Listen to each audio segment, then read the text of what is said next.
কবিগুরু রবীন্দ্রনাথ ঠাকুরের জন্মদিন, তাকে শ্রদ্ধা জানিয়ে আমাদের সহজপাঠের বই থেকে একটি কবিতা বলছি।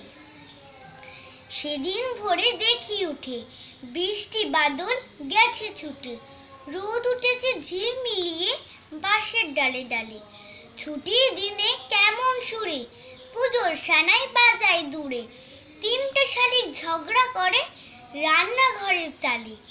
শীতের বেলায় দুই প্রহরে দূরে কাদের ছাদের পরে ছোট্ট বিরোধ দূরে দেয় বেগনি রঙের শাড়ি।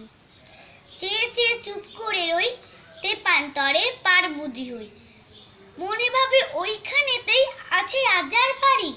থাকতো যদি মেঘে ওরা পক্ষীরাজের বাচ্চা গোড়া, তখনই যে যেতাম তেরে লাগাম দিয়ে কষে।